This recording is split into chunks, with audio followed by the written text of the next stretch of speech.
All right, so example 12, we're really going to start talking about this piece down here that we didn't really talk about in the box, which really is referring to the error.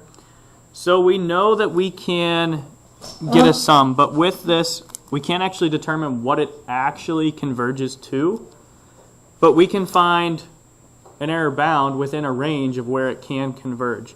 So we're going to compute an error and get this like error bound that we know that our convergence will be within those bounds. All right, so the first thing we're going to do, for example 12, it says approximate the sum of the convergence series using 6 terms. So you are going to need a calculator, so if you don't have a calculator, please get one out. Include an estimate of the maximum error for your approximation. So it says use 6 terms, but what we're going to do first, go to math, and I think it's all the way down to 0. You'll get your summation. And something like that will pop up. And we're going to start by going from 1, and let's just do, in her note she goes 1 to 1. Let's see if it actually gives us anything. Of 1 divided by n to the 4th. Okay. So they want us to go to 6. We're just going to do one at a time. Since we have the calculator, it's not too difficult. So the first one, we just get 1.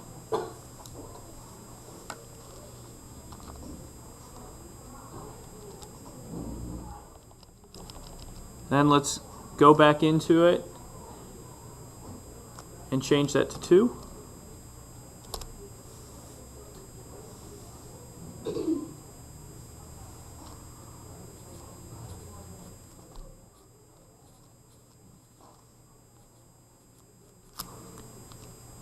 We're going to change it to 3.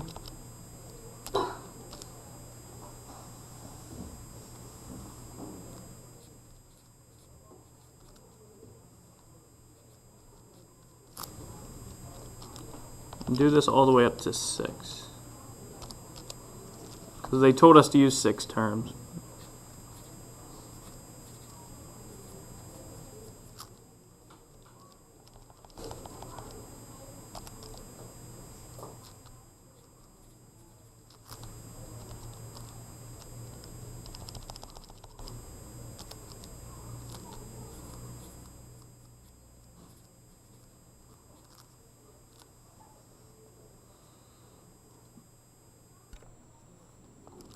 Now this test, we can actually choose any sum that we want to, but the further we go, so they chose 6. If we would compute this and then go and we choose maybe go to the 10th one and then create the error again, we're going to get a smaller interval. So the further with the sum you go, the smaller your error interval is going to be. Okay? But we're going to compute this interval with the summation to the 6. So what we're actually going to have, we're going to try to use some of the notation from up top. So we're using R6 less than or equal to.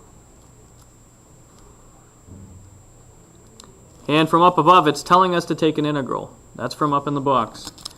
So R6 is going to be less than or equal to the integral from 6 to infinity, because we're taking the sum up to 6. So 6 to infinity. Of 1 over, and if you want to put it as x, you can, so it looks familiar, 1 over x to the 4th dx.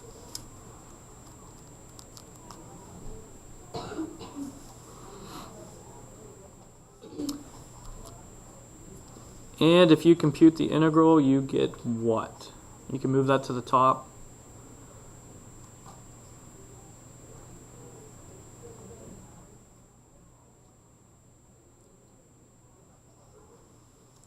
If you move the x to the 4th to the top, you would have x to the negative 4th. How do you take the integral of x to the negative 4th?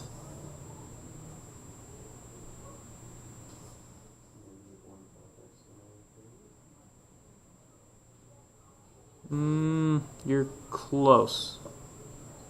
I think you had part of it right, part of it wrong. Yeah, we're going to get negative 1 over 3 x cubed. Because you power up, so if x is in the top, x to the negative 4th, add 1, you get negative 3, and divide by that power. That's how you get negative 1/3, and I already moved it to the bottom. So you get x to the 3rd on the bottom. And evaluated from 6 to infinity.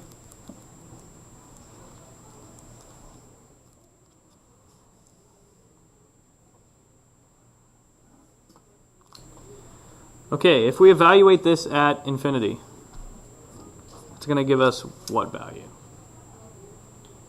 0. And if we do subtract the next one, it's going to be negative, so we're adding, and plug in 6. So we would have 1 over 3 times 6 cubed, and you should get a decimal for that.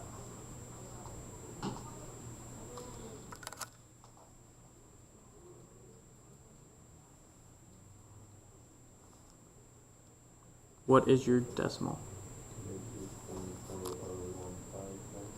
Well, it should be positive at this point because we subtracted a negative, so we're adding, and you get 0.0015.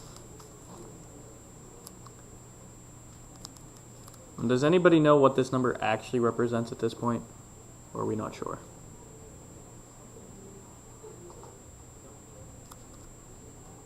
Maybe not sure.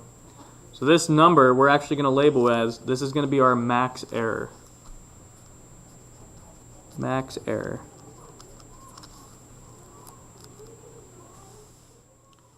Now this max error that we computed only applies if we're using that sum to the 6, because they told us go to 6 terms. So now we know that our interval, our sum will be somewhere in between this 1.081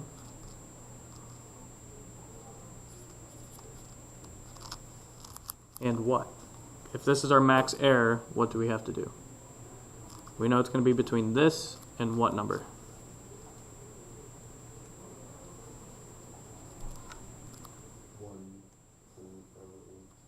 Yeah. We take the sum at 6. We know this is the sum at 6. We're going to add to it the maximum error that could happen, because we can't compute what it actually converges to, but we can find this error. If we add that to it, we know the sum converges to something between these two numbers. We can't determine what number that is, but we know it's in between there.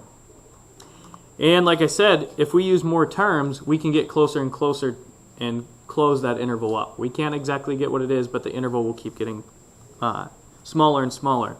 So what you could actually do, if you take your calculator again and go back into that summation,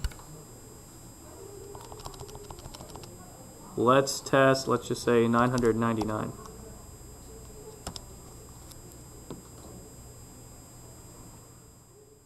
It's gonna think for a little while.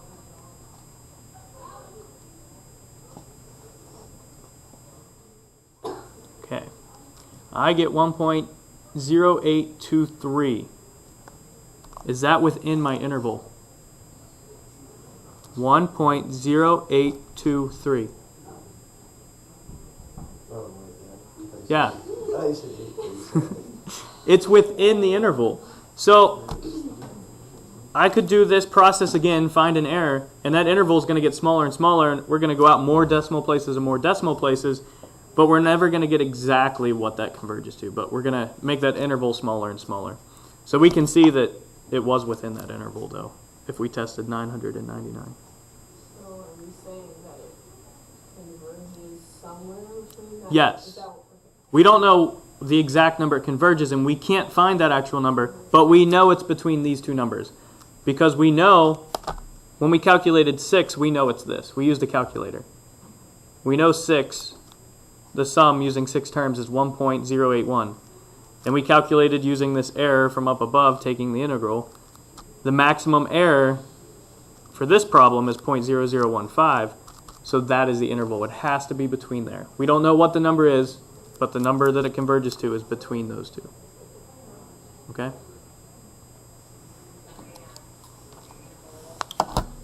Okay to move on? All right. To the back. Some of this may look a little familiar because I think you've covered some things with this topic, right? You've dealt with P-series a little bit? All right. So for this one, we have P-series again. So this is a series of the form. It's going to be 1 over n to a power, where P is a positive constant. So What were you using p-series before? It wasn't for summations, it was for what? Yeah, for integrals. So you had an integral from 1 to infinity, 1 over x to p dx. And you said it could converge to what? Do you remember what that converged to? 1 over p minus 1 if p was greater than what? 1. Okay, now that's for the integral. We know if it converges to 1 over p minus 1 if p is greater than 1.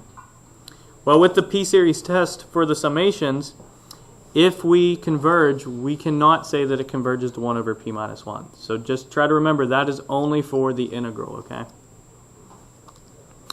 Alright, we also have what's called the harmonic series, so just know that this harmonic series here diverges when p is equal to 1.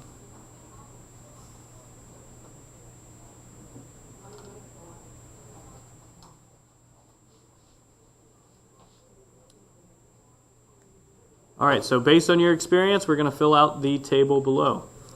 So if p equal to 1, well, we said that above already, that diverges.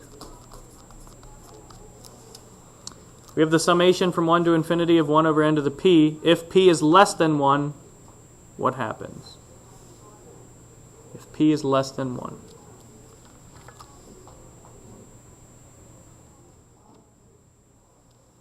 Converge or diverge? Diverge. Diverges. And if p is greater than 1, converges.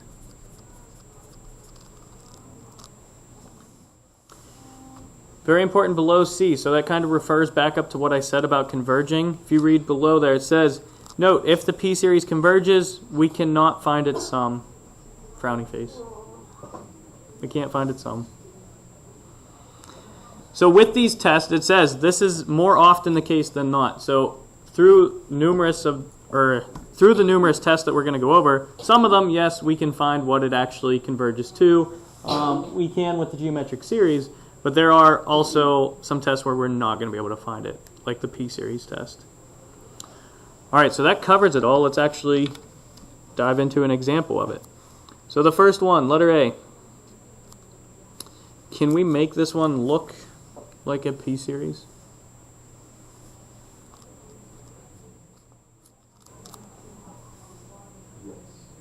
What's it going to look like as a p-series? 1 over what? Yeah, 1 over n to the 3 halves. So now we're going to actually use the p-series test, because we can recognize, when you see a problem like this, if you recognize it as a p-series, use your p-series. Just like if you see the geometric and you recognize it's a ratio to a power, you can use the geometric. So on this one, we know that it is going to what? P is what? P is greater than 1. P is equal to 3 halves. So it converges by p-series. And what does it converge to? We don't know. Good. I was waiting for somebody to say 1 over p minus 1. So we don't know. All right, and that's it for that problem. We know that it converges by the p-series. That's all we can tell at that point. All right, let's go on to letter B. Can we simplify this one to look like a p-series? It may not look like one now.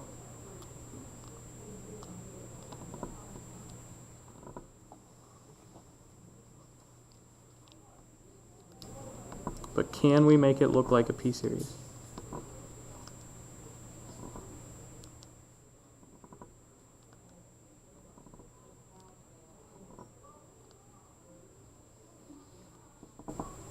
Can we just simplify the 1 over n to the 1 half? And you take like n to the 1 power minus n to the 1 half. So it'd be negative 1 half. Wait, so this would be on the bottom.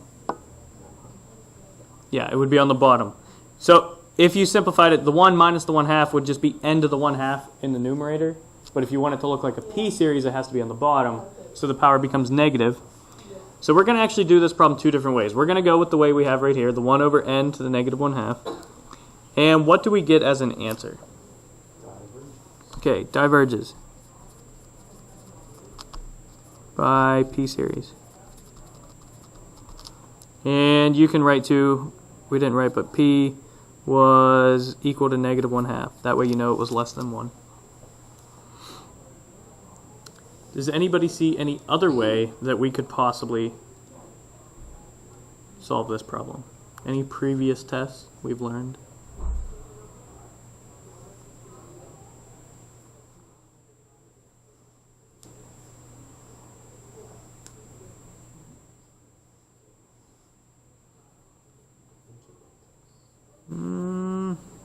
Maybe. The nth term test is what I'm looking at. So if we actually, Caitlin originally simplified that to n to the 1/2. So it would be the sum of n equals 1 to infinity of n to the 1/2. If we do the nth term test, how do we actually do that test? How do we use the nth term test? It's on the board, or look back. How do we use it?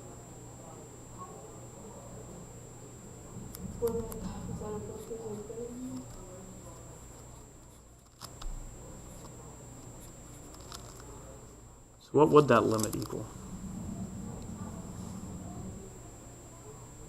What's it going to approach? Just think that's like taking a square root. You just keep putting bigger and bigger numbers and taking the square roots of them. You're eventually going to get to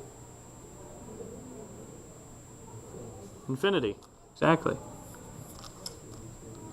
So by that test, what does it tell us?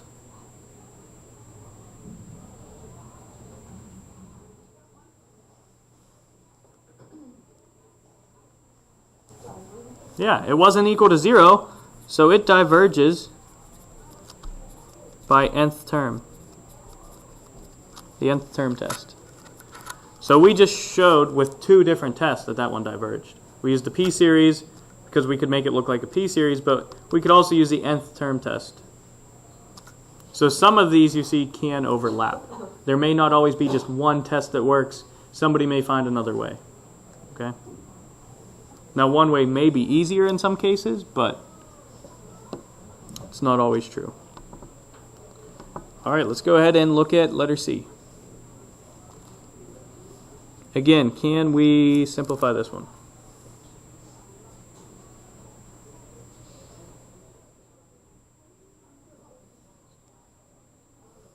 One over what?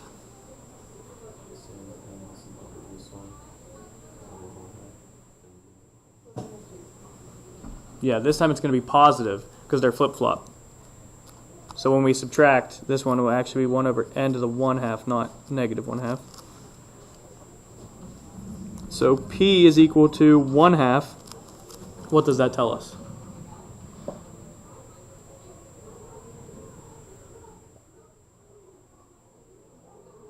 Diverges. Again, you could use the nth term test, but when you take the nth term test, what would you get if you're approaching infinity? If you think about the nth term test, you're doing the limit as n approaches infinity. What would that go to? 0. So by the test, that means what? It's inconclusive, so we would have had to use the p-series anyways, because the nth term test would have been inconclusive. All right, very good. So, yeah. can something fail the nth term test but still be divergent? It's like this diverges, Yes. but it fails the nth term test. Yeah, that's why it's not a two-way test. So we know if it's not equal to 0 here, No. it's going to diverge. If it's equal to 0, it could diverge, it could converge. We don't know. Yeah. But this is telling us for sure, if it is not equal to 0, we know for sure it diverges. That's why it's a one-way test. If it was a two-way test, it would tell us either way. All right, good question. All right, last one. I'm going to erase this so I have a little room here. All right, so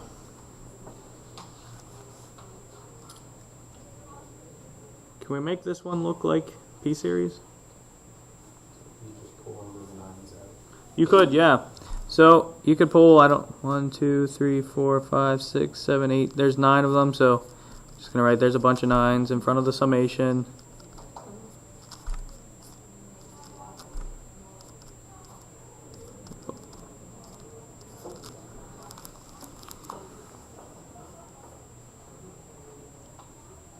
Hold that constant out front. So now it looks like the P-series. What is our P-value? Yeah, it's 1.00. There's a bunch of zeros. Then we get that 1. So P is greater than 1. So what does that tell us? We know the P is greater than 1. So by P-series, it converges to what? We don't know. Converges by P-series.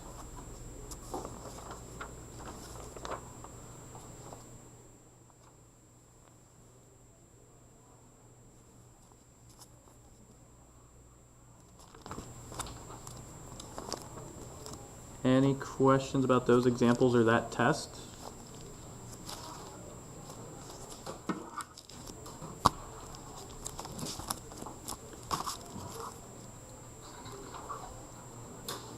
Okay with that? Alright, so let's start talking about the next test. I don't know if we'll make it through the entire thing, but let's start talking about it. Alright, so the next one that we're going to talk about is the direct comparison test. Does that sound familiar at all? Have you done anything with direct comparison? I think you have a little bit. Alright, so the direct comparison test. This is if an is greater than or equal to 0 and bn is also greater than or equal to 0. So if the sum of bn converges and we know that bn is greater than an must what? If bn converges and we know bn is bigger than an must what? Converge.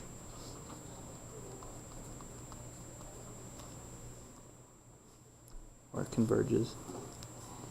If an diverges, and we know that an is less than or equal to bn, then bn must diverge.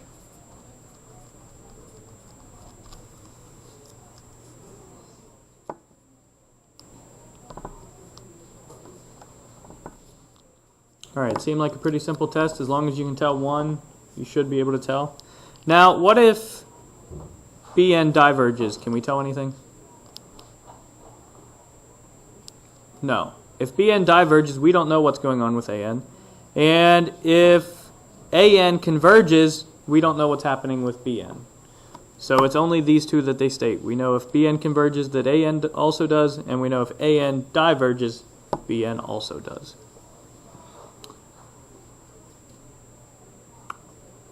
Okay with that? Alright, let's look at letter A then. So the first thing we always do is what? What's the first test we always try? Yep, so let's try it. Limit as n approaches infinity. So if you're taking the limit of this one, what does the limit equal?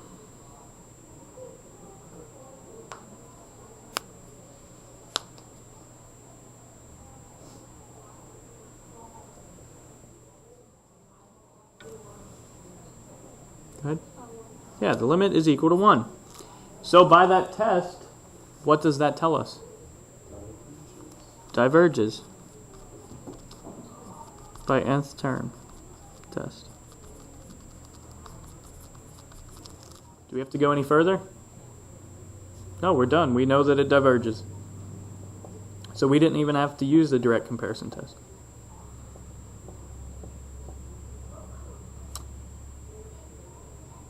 Alright, let's look at letter B then.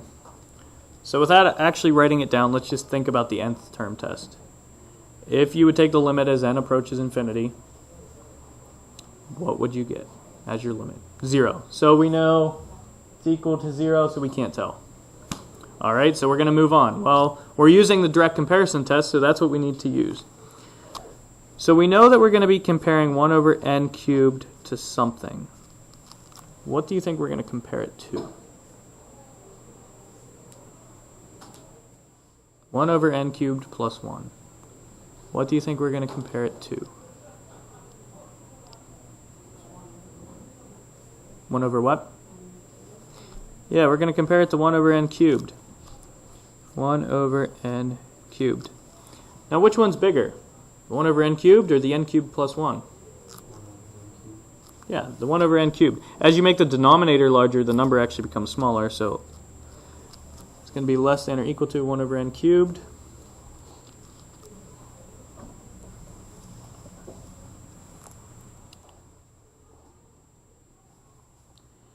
Now, we need to figure out what happens with 1 over n cubed to see if that will tell us anything about this. Do we recognize 1 over n cubed as anything? Yeah, it looks like a p-series. So what can we tell about 1 over n cubed then?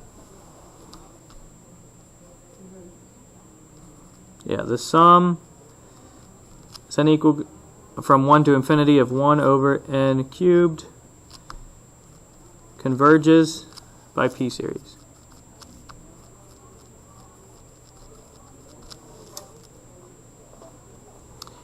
So we know this converges. Does that help us with this one? Why does that help us with that one? Because you know that one's smaller than the other conversions. Yeah, we know the original one is smaller than what we compared it to, and the larger one converged, so we know the smaller one also converges. So we said by the p-series that that one converged, but then because of that, then the sum from 1 to infinity, 1 over n cubed plus 1, converges by what? Why does it converge?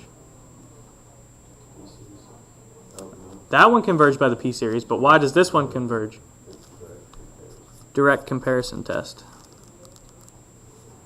So we had to use the p-series to help us with the direct comparison test.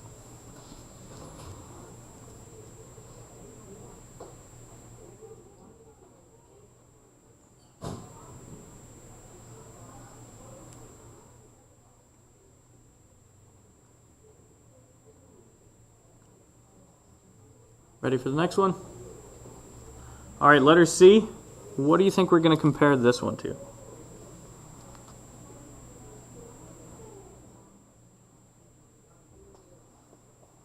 What can we compare that to? 1 over 3 to the n. That is what we're going to compare it to.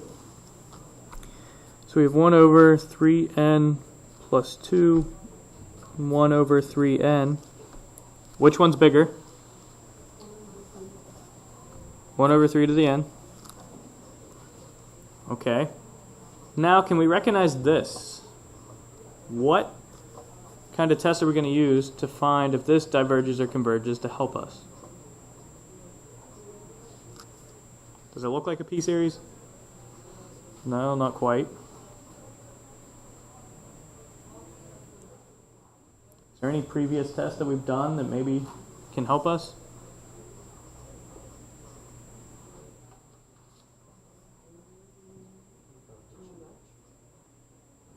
So what has to be true about a geometric? Ratio to a power. Can we make this look like a ratio to a power? And what would that be?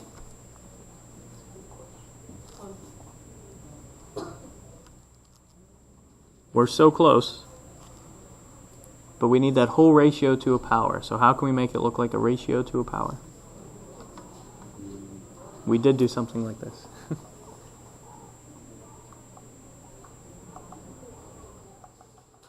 The ratio always have to be a fraction. 1/3 Yes, the ratio is a to fraction. the nth power. Wait, oh.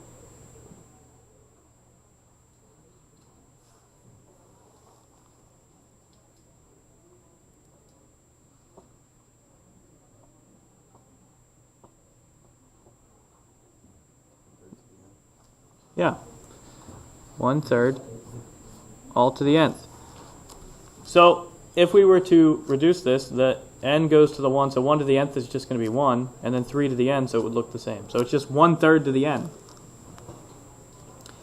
Now it looks like the geometric series test, and what can we tell from the geometric series test? What do we have to do with that ratio? All the way back to that first test. What do we have to do with the ratio? Yep. Absolute value of 1/3. It's equal to 1/3. So 1/3 tells us what? Less than one, Okay. so Exactly. Converges by geometric series test because it's less than 1. So we're saying that this converges. What we're comparing it to. Does that help us with the original? The bigger one converges. Does that help us with the original? Yeah, that tells us what?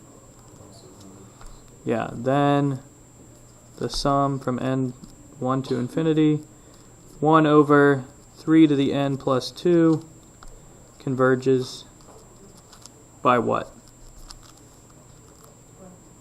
Yeah, that converges by the direct comparison test.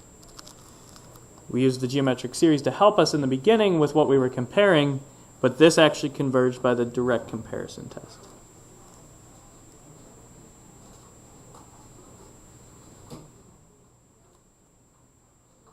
Anybody really lost, or we're doing okay? All right, I think we're going to call it quits for today right there, and we'll pick up where we left off tomorrow.